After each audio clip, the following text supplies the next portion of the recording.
so fast, my heart resides. Kiss me, the devil should touch my hands. What a chill I got, hallucinate like a bad candle in sun. I'm proud to say she's another 시대가 자랑한 음악에는 그 시절을 살았던 사람들의 희로애락이 그대로 담겨있죠. 대중가요가 시작된 지 100년, 우리는 어떤 노래를 사랑했을까요? 안녕하세요. 노래하는 대중음악 사학자 장유정입니다. 안녕하십니까. 기타리스트 함춘호입니다. 반갑습니다. 요즘에요. 네. 정말 전 세계 팬들이 열광하는 K-팝 걸그룹들의 활약이 눈부신데요. 정신없죠. 네. 정신없죠. 트와이스, 블랙핑크, 에스파 등등등등등 그야말로 세계 무대를 누비고 있잖아요. 이름만 들어도 가슴이 떨리는데요. 아, 그러세요? 네. 그렇죠. 그런데 이 걸그룹의 역사가 100년에 가깝다는 거 혹시 알고 계셨나요? 말이 안 돼요. 100년이라는 것이. 아, 네. 걸그룹의 역사가 그렇게 오래됐나요?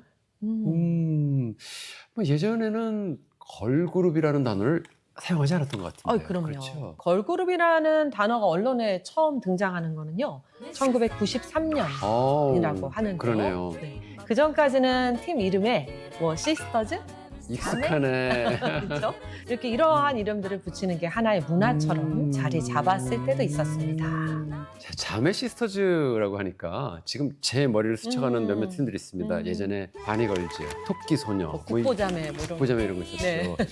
시대마다 부르는 이름은 달라도 걸그룹에 대한 대중들의 사랑만큼은 늘 꾸준했던 것 같아요. 맞습니다. 그래서 오늘은요. 세계 무대를 누비는 K-팝 걸그룹의 역사, 그 계보를 좋습니다. 함께 살펴보려고 하는데요. 네.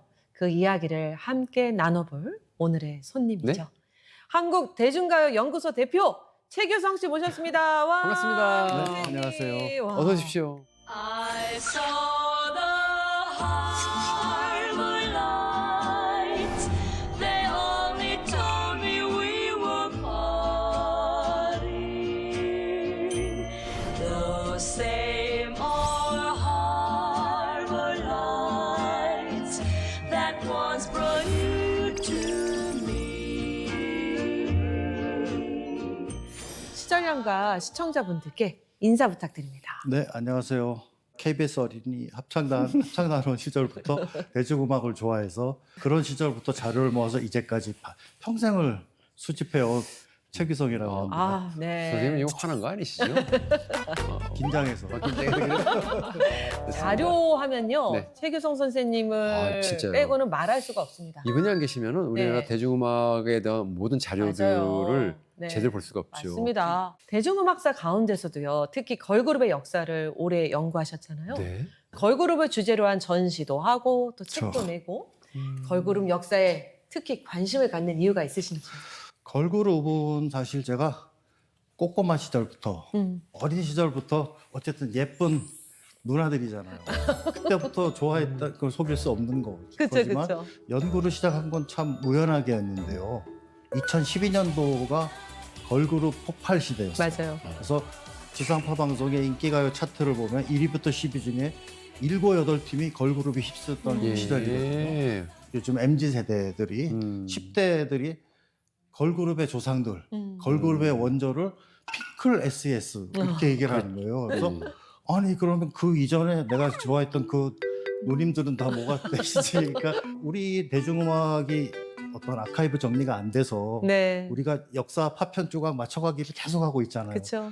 걸그룹 역사도 정리를 안 하면 안 되겠구나 하는 네. 생각을 했고 네. 그때 당시 또 2009년도에 원더걸스가 미국에 진출했습니다. 네, 그렇죠. 그때 뭐라고 홍보를 했냐면 한국 걸그룹 사상 최초로 미국에 진출했다. 아, 이거 사실 아닌 거 그쵸. 연구하신 알죠. 분들 알잖아요. 그렇죠, 그쵸. 그렇죠. 이미 50년 전인 맞아요. 1959년에 김치 시스터즈가 진출을 했었고 그렇죠. 그러면 이것도 잘못된 거잖아요. 그렇죠. 우리 맞습니다. 걸그룹의 그런 역사 시작은 어떻게 풀어가는 것이 좋을까요? 그래서 저도 항상 뭐 어떤 분야나 장르를 연구할 때 누가 최초인가. 네. 근데 이게 너무나 난제거든요. 걸그룹에 대해서 조사를 하다 보니까 1939년에 일본에 진출해서 네. 공연을 해서 현지에서 뭐 난리가 나가지고 그 공연 일정을 영화로까지 만들어서 이렇게 했던 걸그룹이 있더라고요. 음악 기록 영화가 만들어진 거예요. 네네. 와. 그래서 이름도 기가 막혀요. 그래요? 저고리 시스터. 네? 저고리 시스터. 족들이 저고리 할 때 저고리 저고리 시스터. 시스터. 네. 아니 이름이 굉장히 한국적이죠. 네. 진짜 한국적인데요. 네. 네. 무대상도 그럼 그랬을까요? 그러니까 그쵸. 이게 조선악극단이라고 맞아요, 조선악극단. 진짜 OK 레코드에서 운영했던 조선악극단의 어떤 프로젝트 그룹이었죠. 프로젝트성 그룹이죠. 네.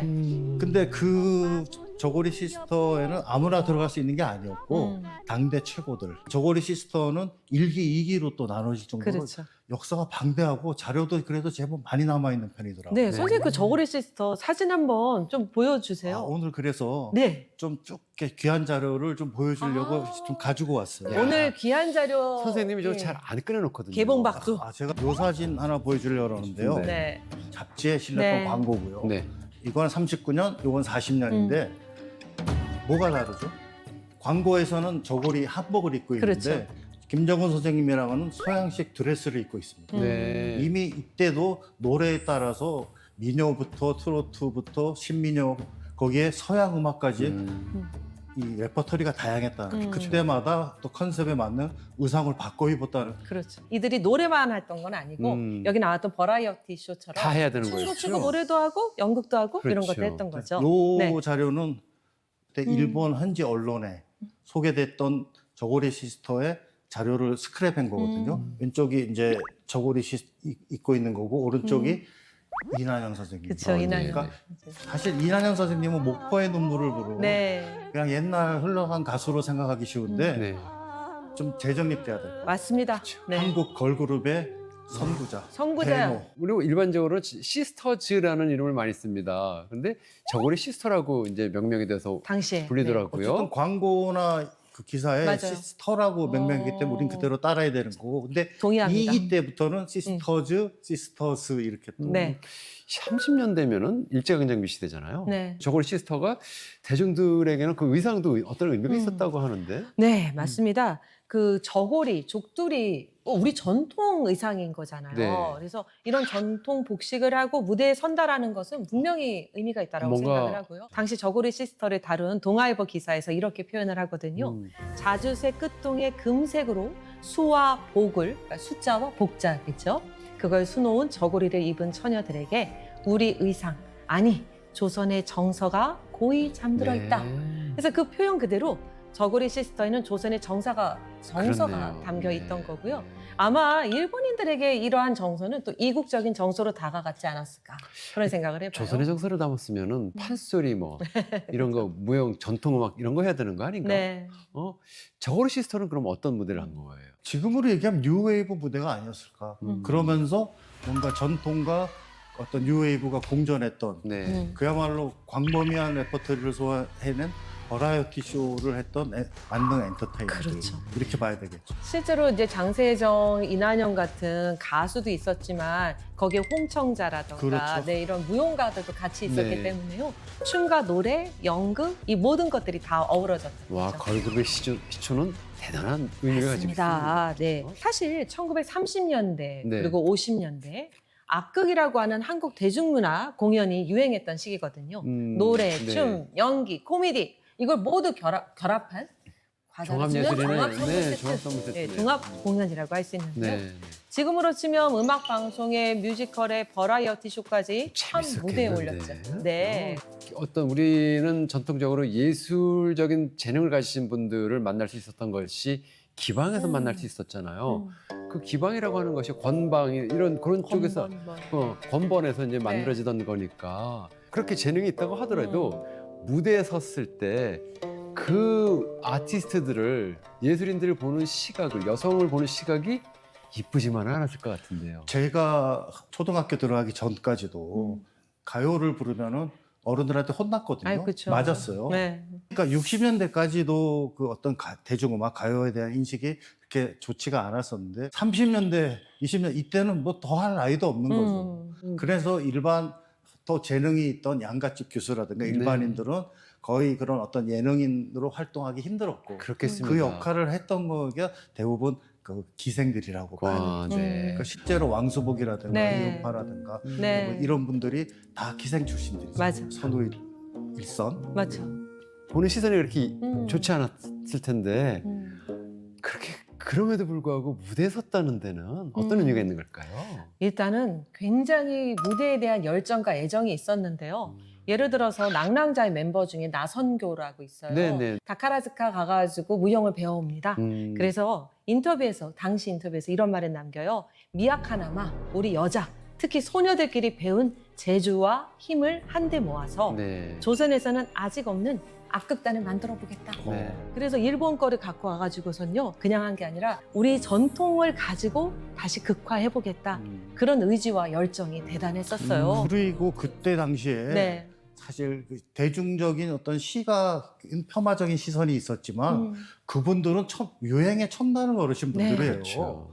그 이난영 선생님이 저는 당구 치는 그 당시 사진 보고 기절하는 줄 알았으니까 또 그러니까 그 당시 사실 모던 걸들이라고 네. 봐야 되는 거죠. 맞습니다. 그러니까 그분들은 어떤 서구의 서양의 문물 들어온 걸 가장 최전선에서 맞습니다. 수용을 했고 그거를 일반 대중에게 전파를 하려고 노력했던 선구자들이 아니실까. 맞습니다. 일제강점기 시절 네. 시대에서 우리가 조선인에 대한 탄압도 만만치 않았을 텐데 이렇게 또 여성의 몸으로 그런 문화를 만들어간다는 것이 더더욱 쉽지 않았을 것 같은데요.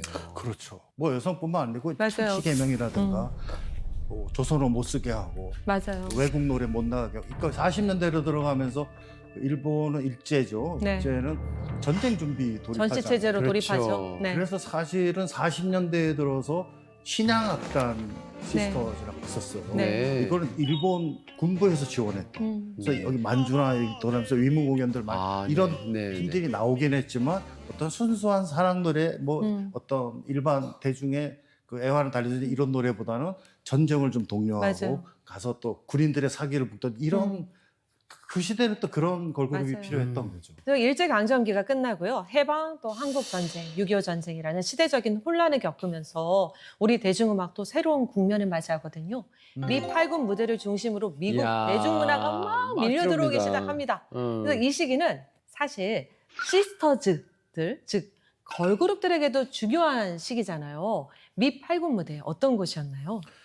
처음에는 미군들의 어떤 영웅, 그러니까 전쟁을 나간 영웅을 위한 공연이라든가 오락 이런 시간이 필요했던 거죠. 네. 그래서 처음에는 그 미군들이 좋아하는 가수들을 본토에서 보내죠. 이렇게 그렇죠. 불러다 이렇게 근데 이게 돈이 비싸게 드니까 차츰 현지에서 이제 그렇죠. 뮤지션들을 조달하기 시작하거든요. 아, 재정적인 그렇죠. 이유가 있는 거네요. 어쨌든 미8군 무대라는 게 한국 가수들한테는 너무나 중요했고 근데 그 무대는 아무나 또 들어갈 수 없었잖아요. 그렇죠. 오디션을 거쳐서만 그치. 들어갈 수 있고 이런 그래서 그 무대를 통해서 아주 실시간으로 그 최신 음악이 들어왔고 그렇죠. 그걸 또 우리 한국 밴드 연주인 가수들이 연습을 해서 미군들한테 들려줘야 했고 이걸로 뭔가 그 어떤 음악 내공을 쌓아서 이게 한국 대중음악에 이렇게 이식되는 이런 과정이 어떤 결국은 K-팝이 할 수 있는 다 밑바탕 뿌리가 됐던 게 아닌가 싶어요. 그 미8군 무대를 중심으로 성장한 시스터즈 중에 가장 대표적인 팀이 바로 김 시스터즈. 알죠. 네. 알죠. 제가 알죠. 예, 이야, 김 진짜 시스터즈 알죠. 어떤 팀인지 소개해 주세요, 선생님. 김시스터즈는 이난영 씨, 네. 김혜송 여기에 이제 자녀들인 두 분하고 오빠 이봉용 씨의 또 자녀 이렇게 트리오 훈련을 굉장히 엄하게 이렇게 했다 그러고 당시 그러니까 언론 기사를 보면은 잘할 때는 이렇게 맛있는 먹을 네, 거를 예. 주고 네. 안 될 때는 이렇게 막 이렇게 좀 세게 네. 이렇게 훈육도 세게 하고 이랬다 아이고. 그러는데 뭐 아주 저 기사에서는 그런 걸 봤거든요. 제가 사실은 김 시스터즈 김숙자 선생님과 지금도 연락을 하고 있습니다. 아이고. 네, 그래서 부럽습니다. 메일도 드리고 뭐 전화 통화도 하고 제가 그래서 말씀하신 것도 직접 다 들었었거든요. 네. 그러니까 예전에 김혜송 아빠, 김혜송 때는 정말 스파르타식으로 네. 돌림 노래를 7남매한테 시켰대요. 그래서 해는 져서 어두운데 찾아오는 사람 없어 이거를 돌림 노래로 이렇게 부르다가 돌림으로. 네, 못 부르면 뺨을 날리셨답니다. 그러니까 완전 아이고, 아버님. 스파르타식이고요. 아이고, 그다음에 아버님. 김혜성 선생님 납북되고 이난영 선생님이 이렇게 트레이닝을 시킬 때는 바구니에다가 바나나 뭐 이렇게 먹을 것들 넣고 그랬다고 덮어놓는데요. 그래서 그러면 이렇게 시스터즈 이렇게 와가지고 보면 저거 뭐지? 막 하면은 너네 요 노래에 익히면 이거 줄게. 그렇게 해가지고 정말 당근. 그렇게 해서 또 훈련을 또 시키셨다고 합니다. 그래서 당근과 채찍을 그렇죠. 어려서부터 쭉 받아오신 분들이 이 김 시스터즈. 근데 이야기를 듣다 보니까 그런 의문이 들어요. 이름에 시스터즈가 당시에 참 많이 들어갔어요. 그러니까 롤 모델이 있죠. 그래요? 미국에서도 뭐 예. 맥카이어 시스터라든가 네. 앤드류 시스터 이런 걸그룹 전성 시대였어요. 맞아요. 뭐 슈프림스도 네, 있었지만, 그러니까 미국에서도 젊은 세대들은 시스터즈들한테 열광하고 있었을 테니까 국내에서도 당연히 그거 따라갈 수밖에 없을 거죠.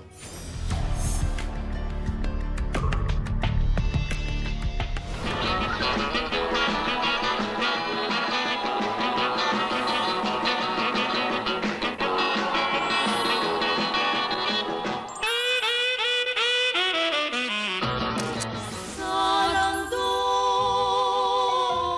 Bye bye baby bye 서울의 아가씨는 그럼 먼저 김시서스의 노래로 봄맞이를 보내드리겠습니다. 후루에 후루는 그래서 김시스터즈는 미 8군에서 쌓은 무대 실력을 바탕으로 미국에 진출하잖아요. 갑니다, 미국. 네, 갑니다. 갑니다. 우리나라 가는 최초. 과정이 재밌었죠. 그쵸. 그 과정 한번 이야기해 주세요. 그러니까 그냥 갈 수 있는 게 아니고 어쨌든 미국에 알려져야 되잖아요. 네.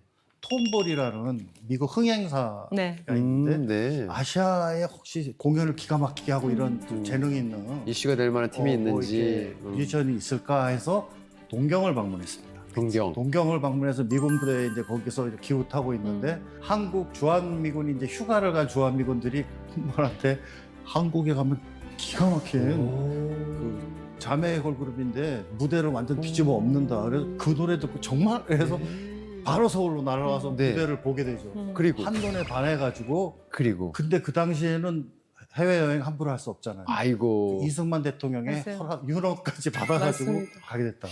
그럼 김시스터즈는 미국 가서 네. 퍼포먼스만 하나요? 아니면 음반도 내나요? 음반 내죠. 아니, 그러니까 59년에 가서 바로 낸 건 아니고 조금 이게 있다가 이 라이프에도 나오고 네. 에드 셜리번 쇼에도 나오고 네. 하면서 미국의 이제 음반사들이 관심을 갖게 돼서 네. 싱글 음반부터 도너츠 음반이라는 도너츠 음반. 것부터 네. 많이 나왔습니다. 그 음반도 그러면 기록적인 음반이 되겠네요. 그렇죠. 그러면. 그럼 그때 나왔던 음반에는 다 영어나 이런 것만 돼 있을까요? 저는 이제 들은 얘기가 우리말로 된 노래가 있었다는 얘기. 봄맞이라는 봄맞이 노래 했죠. 네. 거의 대부분 노래가 원어 그대로 원어. 부르고 했으니까. 그런데 그 아마 고집이 아니었을까. 그래도 어떤 우리 노래를 한국에도 듣고 싶은. 네. 저는 그래 그 점은 되게 높이 평가하고 싶어요.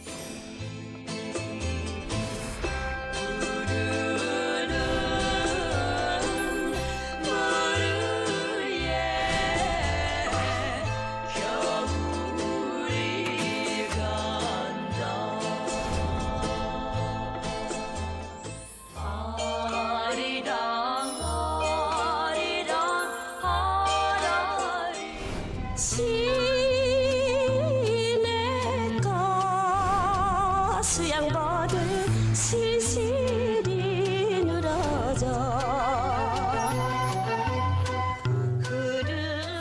근데 그 앨범을 냈을 바로 네. 당시에 이난영 씨가 초청을 받아서 미국에 갔어요. 그렇죠. 네. 그래서 사진 찍은 것도 있고 네. 그 원반을 공수를 해가지고 와서 국내에서 이제 오빠가 운영했던 LKL 레코드에서 네, 이봉용. 이렇게 앨범을 냈습니다. 이난영의 오빠 이봉용. 그런데 이게 있던 위가 네. 영어인가요? 영어예요. 영어. 영어를 또 저렇게 쓰니까 특별하네요. 이난영 선생이 1962년 12월에 미국에 가거든요. 그래서 한 7, 8개월 있다가 1963년 8월에 돌아오세요. 아유, 식구 같아요. 네, 어쩔 수 아유. 없습니다. 연구하려면. 근데 미국에 계시는 동안에 제가 듣기로는 저 노래 선곡하고 녹음하는 모든 과정 속에 같이 계셨어요. 맞아요. 그래서 100명을 의미가 있는 그래서 거거든요. 어쨌든 이렇게 됨으로써 어떤 김시스터즈가 미국에 가서 이런 정도로 활약을 한다는 게 알려지고 하면서 네. 이때 이후에 이제 국제적인 맞습니다. 가수로 발돋움하게 됐어요. 근데 더 중요한 거는요. 네. 최근 한 몇 달 전에 네. 에드 설리번 쇼 공식 계정에서요.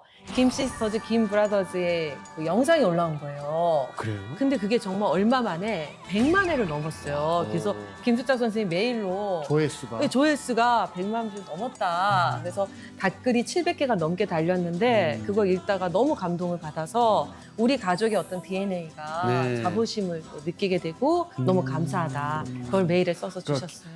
당시 미국에서 정말 인기가 어느 정도였다라고 얘기할 수 있을까요, 김시스터즈요? 에드 설리번 쇼에 네, 그렇게 수십 회나 22번. 네. 22번이나 네. 하게 대단하네요. 네. 그렇게 나간 그 해외 뮤지션이 거의 없다고 저는 그렇겠습니다. 유일무이한 팀이고 그만큼 에드 설리번이 아꼈다는 거죠.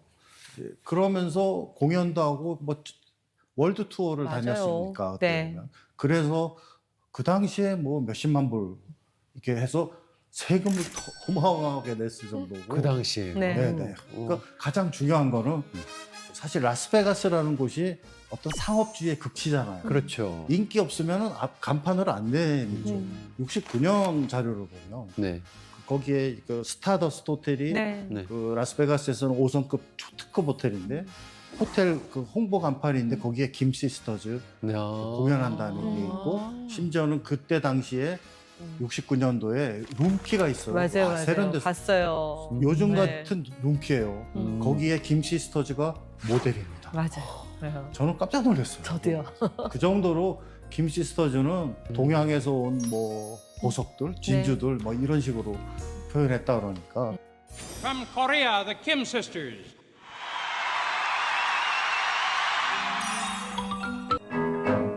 When a Christmas blossom comes home with me, how much like a man on a funny tree. Friends that I had quite as fun. I'm in love. I'm gonna shake up. Yeah, yeah, yeah. 정말 대단한 인기였는데요. 아니, 김 시스터즈가 어떻게 그 어떤 매력이 있어서 미국 시장을 이렇게 휘어잡을 수 있었던 건가요?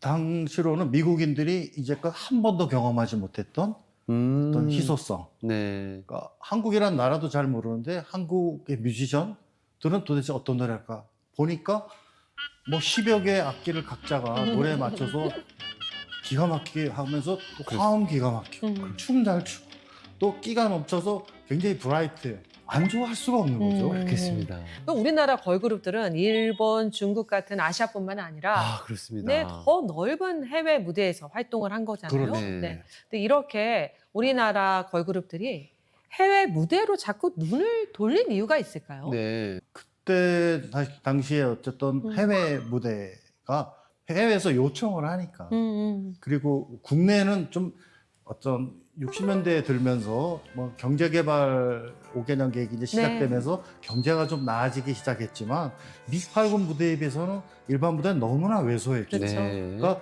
우리나라 가난했기 때문에 벌었어야 됐어요. 그렇죠. 대부분 해외에서 그런 요청이 있을 때 일단 베트남 위문 공연 한번 가면은 동남아 다 돌고 오는 그렇죠. 이런 게 김 시스터즈가 미국에서 활약하던 그 시기 1960년대 국내에서도 걸그룹 전성 시대가 열리잖아요. 네, 그렇습니다. 당시 이런 흐름이 나타나게 된 배경이 무엇일까요? 그래서 이런 변화가 걸그룹 문화에도 또 영향을 끼쳤죠. 그러니까 50년대까지는 어쨌든 빅밴드 위주로 했지만 60년대는 이제 보컬 시대가 이제 개막이 되는 거라서 네.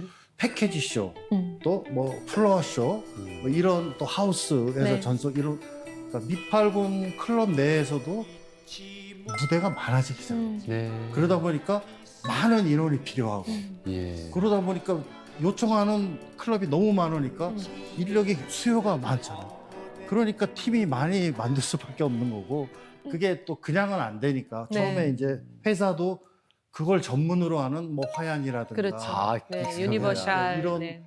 어떤 용역사들이 미팔군 네. 무대 그 용역사들이 생겨나면서 이게 하나의 어떤 산업화 돼가는데 그 당시에 여기서 벌어들인 돈이 뭐 어마어마했다는 그렇겠습니다. 음. 아니 그렇게 미팔군을 대상으로 한 수요 공급을 해야 되니 많은 아티스트들이 나왔을 것이고요. 이 시대에 뭐 말씀 주신다면은 또 국내에서 이렇게 활동을 하던 어떤 시스터즈들이 있는지 그쵸. 궁금하긴 합니다. 네. 김 시스터즈는 어쨌든 해외에 나가서 한 게 그렇죠. 외신을 타고 하면서 이제 국내에서 알아져서 자부심을 갖게 해줬다면 네. 국내에서도 여하튼 이제 히트곡을 내는 걸그룹이 등장합니다. 아, 이 시스터즈가 이 시스터즈 등장하죠. 맞아 맞아요. 원래 첫 음반을 낼 때 요 그 허니김스라는 허니김스. 거 네. 이때 원래 그 메인 보컬인 분이 네. 안 나오고 녹음 현장에 안 왔어요. 왜냐하면 솔로로 혼자 나갈 욕심이 있으셨기 때문에. 네. 그래서 이게 첫 음반 냈는데 뚜에서 허니김스라는 이름으로 했고 네. 근데 네. 이분들 김씨거든요. 맞아요. 붉게 피어나는 동백 이미 아유, 김씨 소스가 떠 있기 때문에 쓸 수가 없어서 네. 할 수 없이 이정자 씨 네. 메인 보컬의 이름을 따서 이 시스터즈로 네. 했는데 이 시스터즈 이전 그 선생님들도 기억을 못했어요. 나중에 내가 인터뷰하면서 이렇게 나왔는데 첫 이름은 수완이 시스터즈였어요. 수완이 시스터즈. 백조 시스터즈. 그러니까 정리해 보면 맨 처음에 수완이 시스터즈, 허니 김스, 이 시스터즈 시스터즈. 이렇게 되는 거죠. 자, 그러면 또 1960년대 가면 빼놓을 수 없는 게 펄 시스터즈잖아요. 드디어 어떤 나왔네. 그룹인지. 펄 시스터즈는 이제 자매 시스터즈인데 네. 역시 미팔군에서 대학생 시절에 중앙대 시절에 미팔군에서 활동했는데 거기서 신중현 씨를 만나죠. 아니 궁금합니다. 어떻게 펄 시스터즈와 신중현 씨가 만나서 음반을 만들게 되는지 그 신중현 선생님은 화양 소속. 그러니까 화양에서 연습하다 보니까 뭐 눈에 미팔군 띄는- 부대 가서 거기서 이제 이 여대생 서로 알게 된 거죠. 그런데 그 신중현 선생님은 창작곡으로 승부를 하셨잖아요. 그렇죠. 창작곡으로 승부를 했는데 그 당시에는 창작곡보다 팝송 번안하는 곡이- 해야지 네. 뭔가 있어 보이던 시절이거든요. 그래서 신중현 선생님은 지금은 그 락음악의 대부 이렇게 평가를 받지만 그 당시에는 흥행에 참패를 하고 일반 부대 진출했다가 네. 다시 먹고 살아야 되니까 네. 미국 부대로 돌아가는데 이것도 안 돼서 그 당시 유행이 이제 그 위문 공연단을 만들어서 베트남 가는 맞아요. 게 유행이었어요. 네. 그래서 베트남을 가기 음. 직전에 이 펄 자매가 저희들이랑 저희 음반 하나 내주시고 가시라고. 여기 보면 커피 한 잔이라는 노래가. 네. 음악이 완전히 미국의 문화를 그대로 받아들였던 그런. 근데 이게 사실은 급하게 줬기 때문에 네. 이거 원래 저 에듀포가 그쵸. 64년에 이미 취했던 곡이에요. 내 속을 태우는 그때는 그룹. 내 속을 태우는 네. 거는 이 제목이 달랐는데 어쨌든 커피 한 잔으로 제목을 바꿔서 이게 이제 대박이 났어요. 신중현 선생님이 이렇게 음반을 같이 만들어 주신 거잖아요. 당시 그런데 신중현 선생님과 펄 시스터즈가 함께 만든 그 음악에 대한 반응이 서로 엇갈렸다고, 많은 평들이 좀 엇갈렸다고는 하던데. 원래 새로운 음악이 등장하면은 거부 감정이 있습니다. 아, 그렇죠. 친숙한 사운드가 아닌 이게 디스토션도 들어가면 뭔가 이게 사이키델릭한 음악. 이상하죠. 뭐지 이 노래는? 이 사운드는 그러니까 젊은 세대 뭔가 모험을 새로운 걸 좋아하는 젊은 세대는 열광하는데 네. 기성 세대는 이게 음악이냐? 목소리도 이상하다. 뭐 사실 이제 그래서 좀 찬반이 있었지만은 어쨌든 이 펄 시스터즈는 미모도 뛰어났고 아유, 그럼요. 또 역시 춤 그리고 노래마다 의상을 또 달리 갔어요. 그래서 그 당시에 이 나팔바지라는 판타롱 네. 또 유행을 시켰고 펄 시스터즈는 대중음악 사상 최초로 네. 가수왕에 오른 최초의 걸그룹이에요. 와. 걸그룹으로 걸그룹 1년 만에. 최초 대상이 그것도 데뷔 1년 만에 한 거잖아요. 그렇죠. 정말 어마어마한 인기였는데요. 이들이 자신들의 성공을 처음부터 예상을 했었을까요? 했을까요? 안 했을 진짜? 것 같은데, 못했을 것 같은데. 예상했다 그러면 다 인기 가수 되죠. 다 그러니까요. 인기 네. 그래서 킹박이 그때 이제 유명했잖아요. 킹 레코드의 박성배 네. 사장님이 여기를 어쨌든 발굴을 했는데 너무 그 인기가 많고 그러니까 메이저 회사인 지구 레코드에서 거액을 들여서 스카우트 해갔죠. 오, 그 바람에 이 나팔바지라는 노래는 낼 수가 없게 됐는데 어. 펄 시스터즈가 저 충청도에 공연 갔다가 자기들 음반을 그 레코드가에서 봤대요. 보면. 아. 허락도 안 받고 그냥 소위 말하는 그러니까 인기가 많으니까 지금 이렇게 얘기해도 되나요? 도둑 음반 뭐 이렇게 말을 해도 되겠죠? 그런 네. 게 사실 가수분들이 여기 뭐 계셔서 그러지만 자기 자료가 없는 분들이 너무 많고 심지어는 아마 그 더 선배분들은 노래를 매일 녹음해 이미자 선생님도 그쵸. 그러세요. 노래를 했는데 어떤 음반이 있는지도 모르시는 너무 많이 경우가 하셨잖아요. 저희도 저 시골 네. 춘장 앨범이 있는데 네. 전 없거든요. 아, 그런 거죠. 네. 근데 음반 같은 경우에는 그렇게 본인이 뭐 관심이 좀 없는 경우도 있지만은 말씀하신 것처럼 본인의 의도와 상관없이 상대방의 어떤 다른 기획사에서 그렇게 좀 비양심적으로 네. 음반을 만들어서 좀 발매하고 그랬던 일들이 좀 비일비재했던 것 같아요. 그게 이제 그만큼 인기가 있었다라는 걸 증명하는데요. 그렇죠. 네, 맞습니다. 60년대 그룹 중에 소개할 게 몇 개. 아, 네, 예. 1960년대 그룹 중에 소개할 그룹 몇 개. 이런 그룹 아마 처음 이름을. 보실 거예요. 봉숭아 자매. 아, 이름 너무 정겹다. 봉숭아 자매. 아, 너무 그러니까 좋다. 굉장히 희귀 음반이죠. 네. 그리고 이거는 제 책에도 소개하는 최근에 구한 도미도 레코드에서 이렇게 도미도 자매. 와. 도미도 그러니까 도미도 레코드 안에 자매가 있었던 그러니까. 거죠. 야. 이거 거의 존재가 없었던 아직까지도 네. 잘 안 알려져요. 들어보고 싶네요. 목로주점. 네. 그리고 57년에 이제 활동 시작해서 60년대에 엄청 인기 끌었던 이 정시스터즈가 있는데 새드 무비. 네. 그러니까 이분들 잘 보세요. 미팔군 부대에서는 이렇게 팝송 부르면서 서양 의상을 드레스를 입었어요. 네. 네. 근데 그때 이제 미팔군 부대하고 일반 부대가 있다 그랬잖아요. 네. 일반 무대에 나옵니까? 일반 부대에서는 이렇게. 아, 이것도 재밌네요. 노래도 네. 미팔군에서는 팝송, 네. 여기서는 신민요, 트로트. 와. 그러니까 팝송에서 트로트, 신민요까지 다 소화해. 한 거죠. 지금 걸그룹이 가능할지 나는 잘 모르겠어요. 그러게요.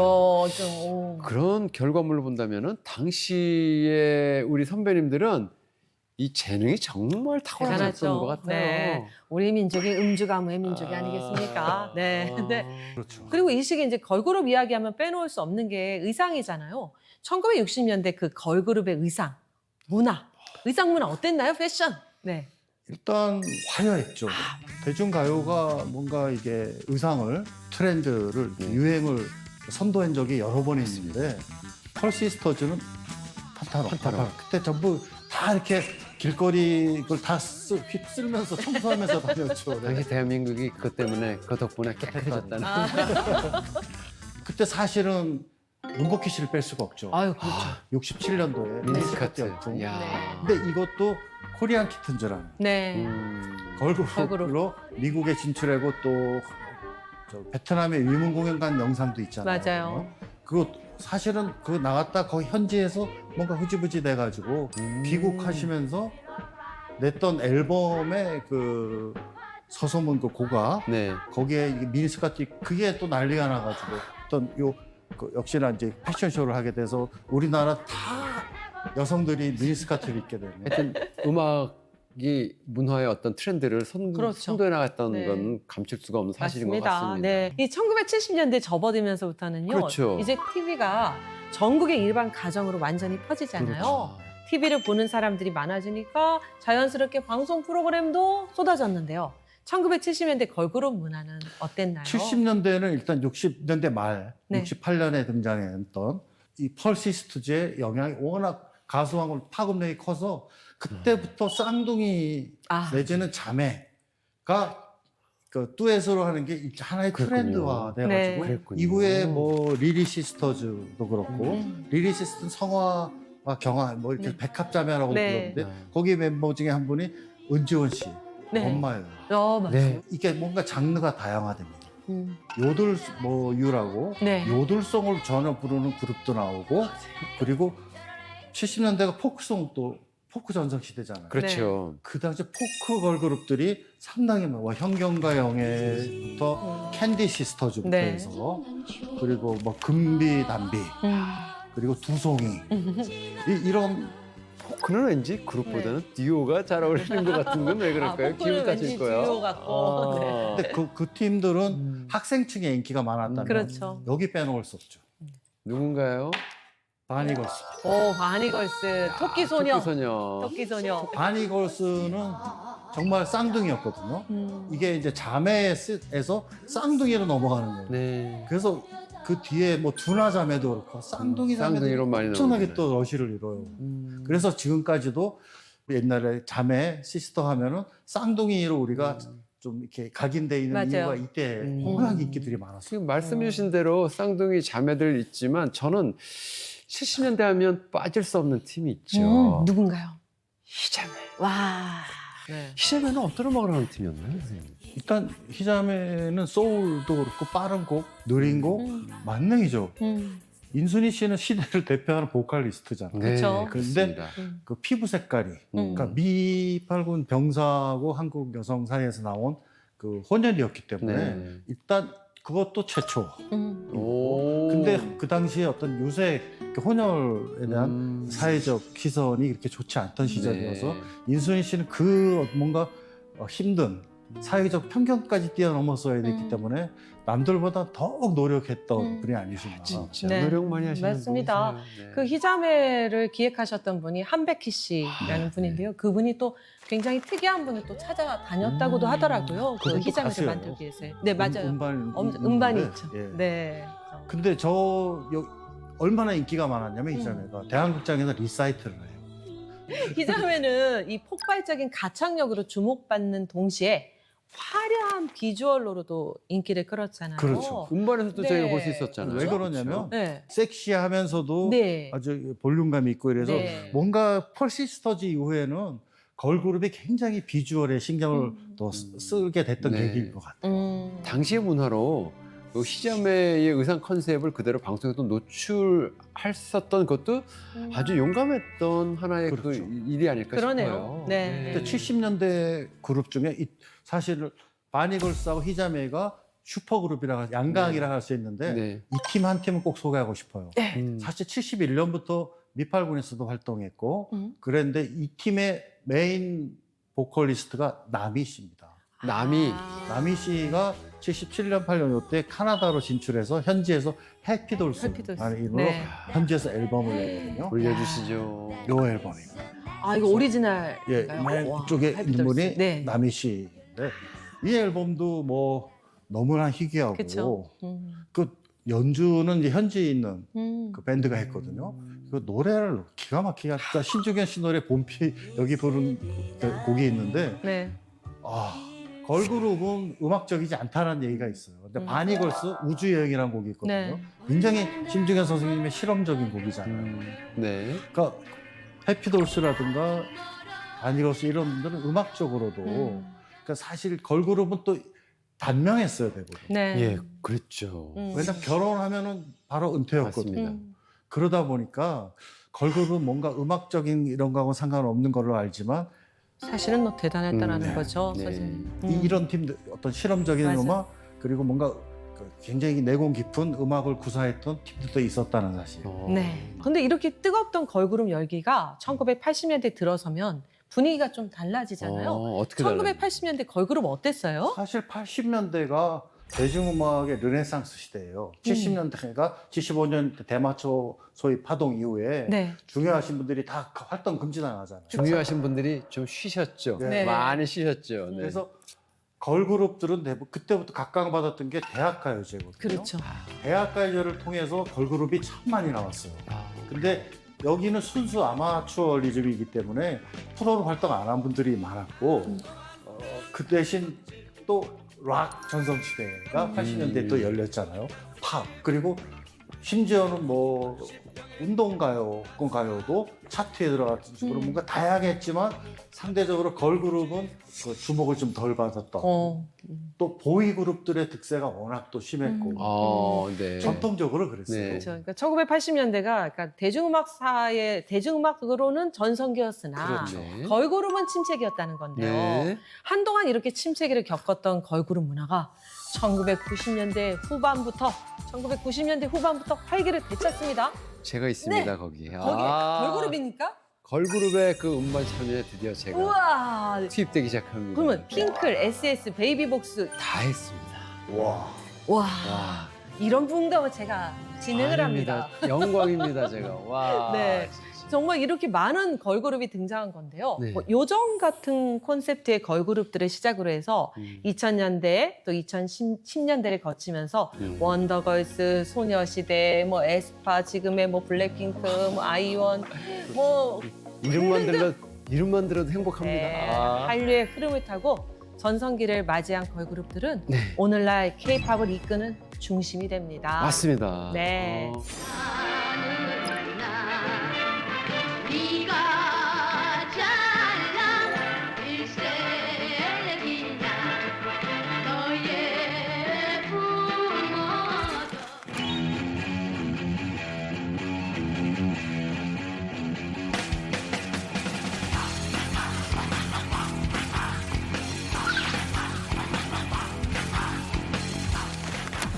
빨간 수도도 이뻐져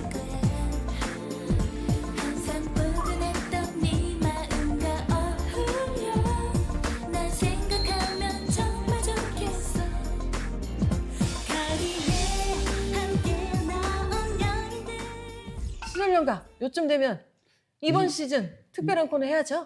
해야죠. 해야죠. 네. 왜냐면 우리 최규선 선생님은 어떻게 평가를 하시는지 너무 궁금하거든요. 저도요. 시절 연가 이번 시즌 가장 특별한 코너죠. 그렇습니다. 네. 뿌리 찾아야죠, 우리가. K-팝의 뿌리 찾기. 오늘 선생님이 해주시나요? 그렇죠. 우리 시대의 명곡들이 오늘날의 K-팝과 어떻게 맞닿아 있는지 그 네. 연결고리를 찾아보는 아, 코너거든요. 궁금하네요. 네. 그러면 저희가 그 준비를 해보도록 하겠습니다. 네.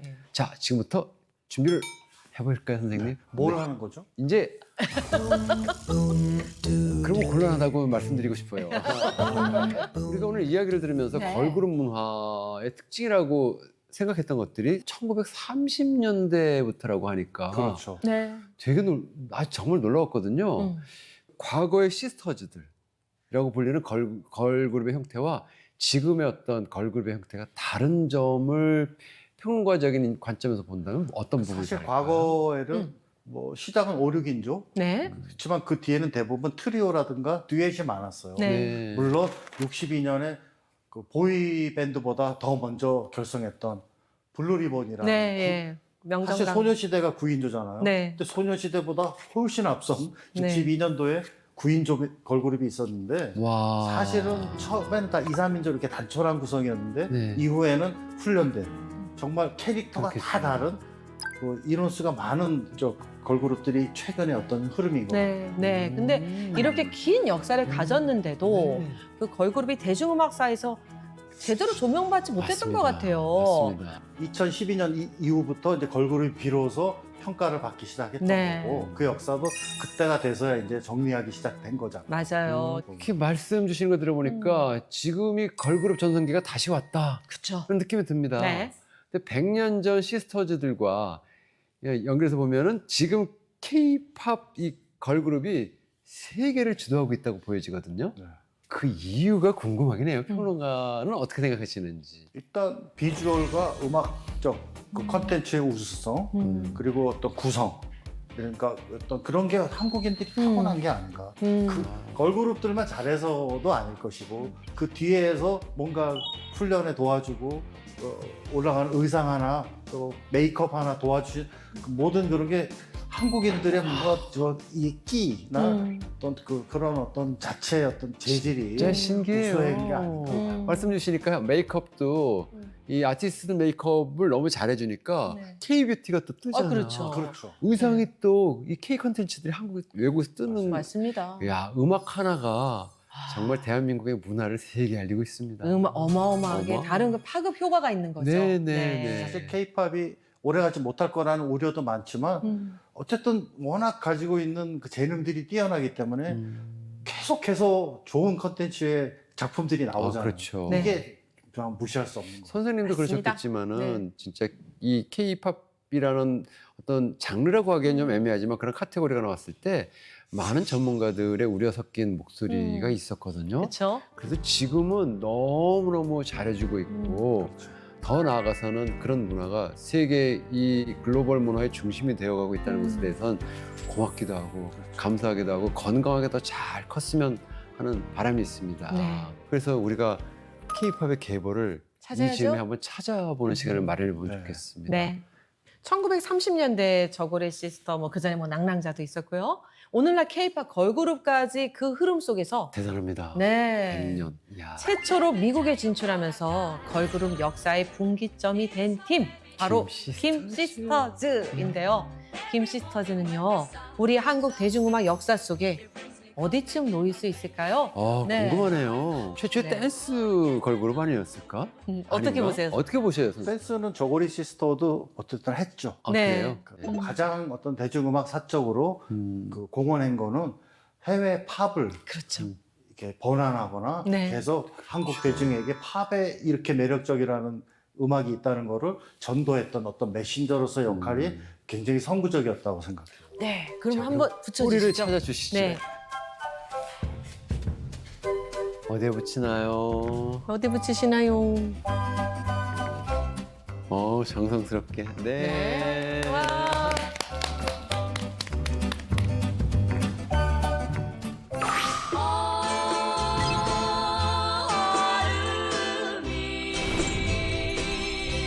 흘려서 물 위에